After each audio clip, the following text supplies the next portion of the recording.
మతి చెలించిన ఓ పిచ్చివాడు కనబడిన వాటర్ బాటిల్స్, వస్త్రాలు, ప్లాస్టిక్ వస్తువులన్నీ చెత్తా చెదారం అంతా ఒక సంచిలో వేసుకొని మోయలేక మోస్తూ ఉన్నాడు. ఆ బరువు ఎందుకు మోస్తున్నాడో, ఎక్కడికి వెళుతున్నాడో వానికే తెలియదు.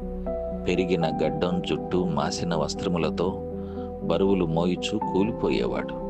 కొంతసేపు ఆగి మరలా మోస్తూ ఉన్నాడు. చివరికి అలా కొన్ని రోజులు, నెలలు, సంవత్సరముల తరువాత ప్రాణం విడిచినాడు. అలాగే పాపభారము, శాపభారము మోస్తున్న మనము ఆ భారాన్ని ప్రభుపై ఉంచి మనసు మార్చుకొని దేవుడి తట్టు తిరగకపోతే ఏదో ఒకరోజు పాపభారం పెరిగి శాపగ్రస్తులమై నశించెదము. అప్పుడు నిత్య జీవాన్ని సాక్షిగా ఉండలేదు. కనుక మన బరువు, మనము మోసుకున్న మన పాపపు బరువు యేసు మోయడానికి సిద్ధంగా ఉన్నాడు. మరి ఆయన వద్దకు వెళదామా? ఆలోచించండి.